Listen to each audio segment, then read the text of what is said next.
Today we are bringing all of the MMA news straight to you with timestamps if you'd like to skip to any particular part of the video. Hello everybody and welcome back to another video. If you are new here, my name is Kyle. I'm your guy with too many YouTube channels, and welcome back everybody to everything that you missed in MMA this week. Again guys, timestamps would be there if you'd like to skip to any particular part of the video, any story, any fight announcements. Let's get into it. Starting off with the announcements for the TUF 32 coaches, it's a little bit disappointing in my opinion. It's Alexa Grasso versus Valentina Shevchenko, which means they are going to have another fight. Now, I know a lot of people love seeing Alexa Grasso, you bunch of weirdos, but at the end of the day, this fight, there's so many more fun fights you can make. I want to see Erin Blanchfield the title. I'm sick of seeing these two go at it. They're just okay fights in my opinion. Now, it's like not completely out of the norm to like Alexa Grasso, right? I just think it's crazy to like the extent that people hold her to. Like they'll follow anything Alexa Grasso does just because she posted a couple videos on Instagram throwing her feet up in the air. Crazy to me, guys. Crazy to me. So that's where you see the positivity coming from the Ultimate Fighter 32, but at least the lineup for TUF 32 seems okay, but I don't want to see this. I don't want to see the fight. I'm just not interested myself. But something I am interested in is Mark Coleman. So get this, guys. Mark Coleman was part of a house fire, and he saved both of his mother and father. He ended up passing out from smoke inhalation from saving his dog. He went back in to go save his dog, or I don't know if it was his dog or his parents' dog. Regardless, he was part of the house fire, and now he is in critical condition. He is, at the moment, surviving, but there is little update to that. So honestly, him doing that, he's a hero, and I honestly hope the absolute best for him.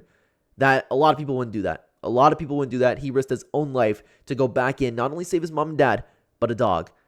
That's amazing. I absolutely love that, and I wish him the best. A speedy recovery. I hope everything ends up being okay with him. Next up, guys, we got a little bit of news on Chito Vera. So while UFC 299 was going on, while Chito Vera was getting the brakes beat off of him, his house got robbed. I'm not going to lie to you, man. It's a good time to rob a house. But in other Chito Vera news, he is incredibly salty. He is making fun of Sean O'Malley. He's talking crap about Corey Sandhagen. And I don't get it. And the entire UFC fan base is kind of like, hey, Chito, shut up. You got dominated. And Corey Sandhagen dominated you too.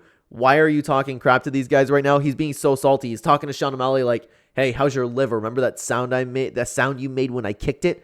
Like, okay, Sean O'Malley could have got a couple 10-8 rounds off of you and just beat you to death. You know, it doesn't make any sense to me. I'm a big Chito Vera fan. I love the guy, but I have no clue what he's up to right now. On another note, though, Della Madddalena, his manager came out and said that he actually broke his arm in the Gilbert Burns fight, and the x-ray is all over the place right now, and the arm is solidly broken. It's crazy to me, and he actually got the finish on Gilbert Burns. This dude is a beast. This dude is an absolute animal. He's a killer.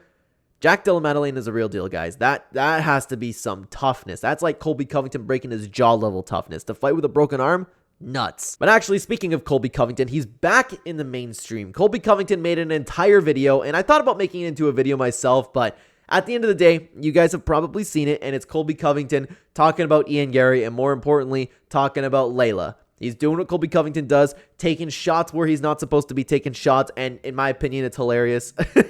I find that horrible personal Xbox 360 trash talk hilarious, and he actually called out Ian Garry, but he also said that Layla has to get on her knees and beg for it. So Colby Covington's probably not going to fight Ian Garry. It's just a way for Colby to say, hey, I called you out. That's all you need to do. You need Layla to come in and just kiss my feet, you know, like...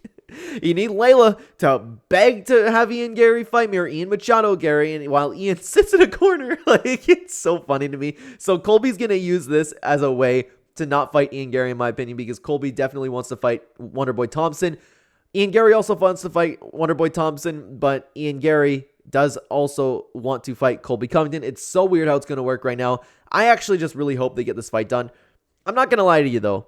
Colby promos don't hit the same after that Leon Edwards performance, dude. They just don't hit the same, but at the end of the day, it was still funny, in my opinion. Now, guys, before we get into all of the fight announcements this week, there are two potential fights that could happen. It's nothing the UFC's talking about. It's just fighters kind of yapping a little bit. So, for two potential fights, we have Michael Venom Page wants Wonderboy Thompson for his next UFC fight, and Sean O'Malley wants to fight Merab Dvalishvili at UFC 306 in the Sphere.